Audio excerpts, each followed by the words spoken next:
bref topo sur le Covid, surtout insister sur les nouveautés. Nous ne pouvons pas commencer avant d'introduire le sujet en mettant en situation qu'il y avait depuis 2002 l'apparition de ce virus SARS-CoV-1 en Chine, puis en 2012 le MERS-CoV dans la péninsule arabique, et en 2019, en décembre, à Wuhan, en Chine, découverte du premier cas d'infection par le SARS-CoV-2.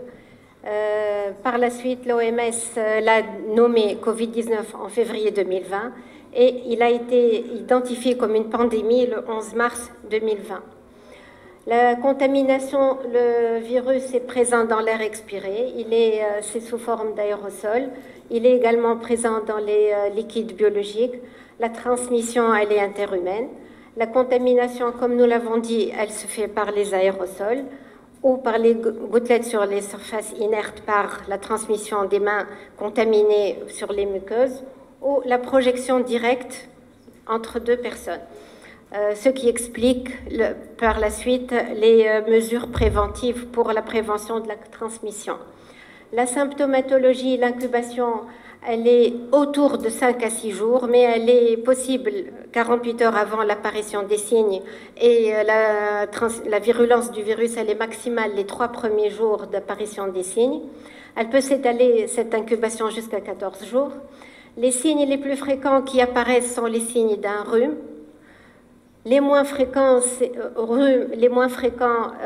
avec des signes un peu plus généraux comme une forte grippe, mais les symptômes graves peuvent toucher l'appareil respiratoire par une détresse respiratoire grave ou myocardique par une myocardite grave, parfois une défaillance multiviscérale qui peut être fatale.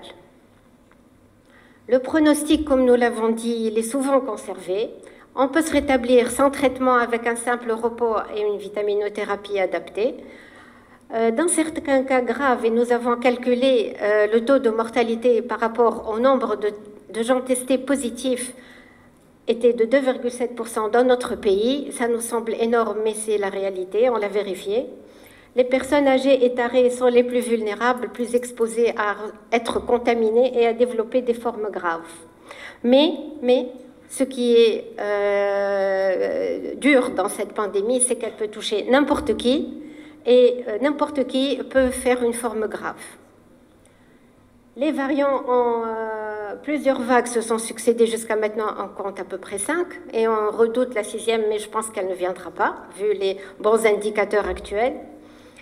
Plusieurs variants ont vu le jour. Le dernier, c'est l'Omicron. L'Omicron, il nous a poussé à se poser la question, est-ce que l'immunité antérieure par une infection par les autres variants confère une protection durable ou pas? Les travaux montrent que ça confère une petite protection, mais pas totale. Ce qui est sûr que combiné à la vaccination, elle évite l'apparition des cas graves et des décès. Pour notre pays, dès que l'alerte a été donnée en décembre 2020, le ministère de la Santé a fait tout un plan national de riposte qui engage différents secteurs, entre autres le ministère de la Jeunesse et des Sports. Nous avons été invités depuis février à participer aux réunions dans le ministère de la Santé pour mettre en place les mesures préventives avec les protocoles sanitaires successifs et participer aux campagnes de vaccination. Je vous donne une idée pour la situation épidémiologique de la Tunisie dans la dernière semaine du mois d'avril jusqu'au 1er mai. Nous relevons les deux valeurs surlignées, 1 040 000 et quelques de cas testés positifs et 28 566 décès. C'est ce qui nous a donné le chiffre de 2,7%. Une idée sur le protocole sanitaire, le premier qui a été élaboré en collaboration avec le comité médical, le comité scientifique du ministère de la Santé, c'était un protocole de gestion d'une cohorte sportive lorsqu'il était question de démarrer le déconfinement progressif et que le championnat national allait reprendre, surtout le football. C'est des schémas directeurs de gestion de cohorte. Le communiqué des autorités sanitaires, j'ai voulu vous le montrer parce que c'est le dernier communiqué officiel paru le 25 février, on insistera sur les points surlignés qui spécifient les mesures préventives pour accéder à notre pays, pour les étrangers qui arrivent dans le pays. C'est-à-dire que nous pouvons schématiser les âgés. Bon, c'est plus simple de revenir sur le premier. Les gens âgés de plus de 18 ans sont exemptés de présenter un test PCR lorsqu'ils sont correctement vaccinés. S'ils ne sont pas correctement vaccinés, ceux qui arrivent en Tunisie doivent ramener un test PCR ou leur certificat de vaccination ou leur passeport vaccinal étranger, mais converti en passe tunisien. Les vax.tn, je vous montrerai, offre une icône qui permet aux gens à l'étranger de transformer leur passe étranger, surtout européen, en passe tunisien. À défaut, ils ramènent un certificat attestant tous les types de vaccins, et de doses, dates et types de vaccins pris. Le test PCR n'est plus obligatoire pour les moins de 18 ans qui ne sont pas vaccinés. Le public des stades est autorisé à intégrer les enceintes du stade à 100% dans tous les espaces ouverts ou fermés. Donc, de ce communiqué, nous nous sommes inspirés avec le ministère de la Santé pour établir le dernier protocole sanitaire. Je vous montre en photo l'icône noire qui permet d'y accéder depuis l'étranger sur evax.tn pour convertir le pass européen en pass tunisien. Et jusqu'à maintenant, il n'y a pas de date butoir à partir de laquelle le pass vaccinal devient invalide. Donc jusqu'à maintenant, ceux qui ont leur pass vaccinal sont bien tranquilles.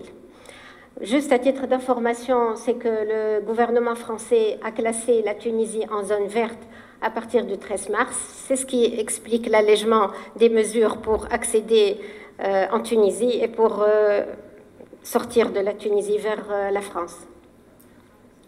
Je vous donne une idée sur le cas, sur les déclarations des cas que nous avons recensés en milieu sportif. Nous avons, depuis le début de la pandémie, reçu 95 cas de déclaration Covid positive. C'est des chiffres largement sous-estimés parce que nous avons appris dans les médias plein de sportifs ou délégations qui étaient positifs, mais la déclaration ne nous a pas été transmise de façon officielle, donc je ne peux pas compter sur ce que nous avons appris dans les médias. Peut-être pourquoi, on se poserait la question pourquoi. Peut-être qu'il y avait une stigmatisation parce que les équipes pouvaient être disqualifiées quand il y avait un cluster. Le coût élevé des tests de contrôle au début de la pandémie, la reprise des compétitions ou la sortie du confinement était tributaire d'un test PCR qui coûtait cher dans le privé et inaccessible en milieu sanitaire public en ce temps-là. Peut-être ils ignoraient l'intérêt de la déclaration et ils n'étaient pas concernés, ils ne se sentaient pas concernés. Ou alors ils évitaient le confinement obligatoire quand on transportait les gens dans des hôtels et il y avait une mauvaise publicité. À ce moment-là, les gens la craignaient. Ou alors, peut-être qu'on aurait pu mettre en place des moyens de recueil digitaux adaptés, faciles à utiliser. Toute personne dans le monde sportif peut cliquer sur juste un simple icône pour déclarer ces cas. Peut-être les gens ignoraient à qui déclarer ou comment déclarer. Donc, fort heureusement, nous ne rapportons pas de cas sérieux ou graves dans le milieu sportif, sauf 2 cas de péricardite chez une athlète et un médecin, et un cas de détresse respiratoire chez un médecin qui a nécessité sa mise sous oxygénothérapie. Mais, fort heureux, les 3 cas ont évolué favorablement. Un petit mot sur la vaccination à laquelle le ministère de la Jeunesse et Sport et le Centre national de médecine et sciences du sport ont participé activement, parce que c'est un moyen préventif qui est le plus adapté pour assurer une immunité de masse et individuelle. La campagne à l'échelle nationale a démarré en mars, mais était tributaire du type de vaccin, de l'arrivée des vaccins. Il n'y avait que le Sputnik d'abord, puis ça s'est ouvert. Puis à l'arrivée massive des vaccins en juillet 2021, il y a eu les campagnes et journées ouvertes officielles, ce qui a permis de couvrir plus de 70% de la population cible qui a été d'abord priorisée dans certaines zones comme Djerba ou les professionnels, surtout de la santé. tout corps confondu. La vaccination a intéressé spécialement nos délégations olympiques et paralympiques à partir du 5 juin. On a obtenu difficilement une quantité, nous remercions le ministère de la Santé, parce que nos délégations étaient amenées à des préparations précoces. Ils devaient se déplacer, voyager, et ce n'était pas possible de les laisser exposer pour eux et pour la communauté plus tard quand ils reviennent. Donc, nous avons vacciné complètement 228 personnes et perdu de vue de 22 personnes, mais je suis sûre qu'ils étaient vaccinés par ailleurs sans nous informer.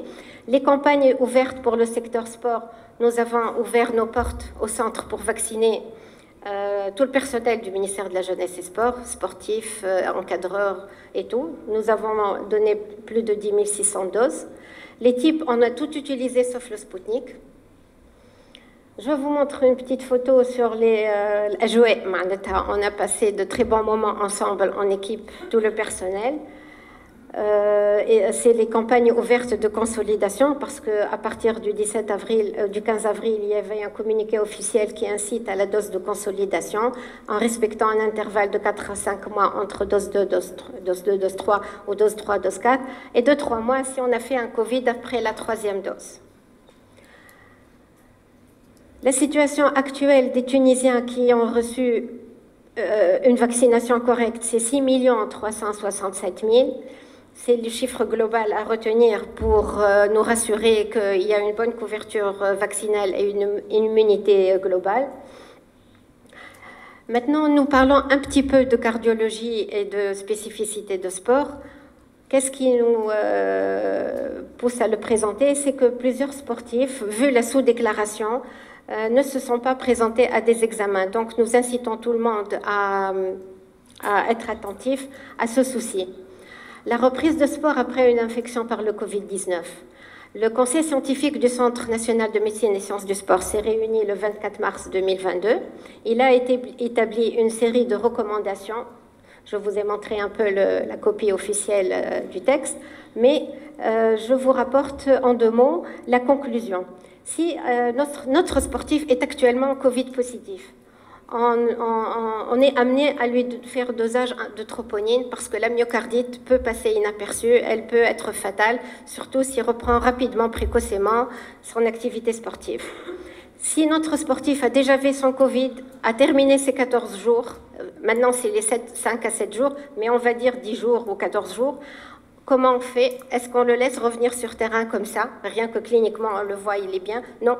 On va dire que pour nos sportifs d'élite, surtout ceux qui s'entraînent au haut niveau, on doit faire un minimum d'examens cliniques, d'un ECG 12 dérivations, recherche d'anomalies électriques, on ne sait jamais, une échographie cardiaque transthoracique qui est un examen anodin facile à faire, surtout pour l'élite, le dosage de la troponine et CRP, on va voir s'il y a des problèmes infracliniques silencieux. Au besoin, si on remarque une anomalie clinique, électrique, biologique, échographique, n'importe quoi, on peut pousser l'examen à faire une IRM cardiaque qui va nous rassurer sur la bonne santé de l'athlète pour une reprise safe, en toute sécurité. Maintenant, pour conclure, le Covid est une question de santé publique, elle intéresse tout le monde, tous les secteurs. Certaines défaillances dans la traçabilité que nous essayons maintenant de mettre en relief pour remédier à ça. Le nombre de cas positifs est largement sous-estimé et la nature de la prise en charge elle est aléatoire, mais les formes graves sont infimes et on instance tout le monde à collaborer ensemble, les instances internationales, les nationales, toutes les fédérations, le ministère santé, sport, tous les professionnels qui s'intéressent à la médecine de sport. Sans oublier de mettre une note de bonne humeur pour notre sportive et belle championne avec le sourire radieux qui va nous faire passer une bonne journée. On la remercie pour le bonheur qu'elle nous donne et merci à vous tous.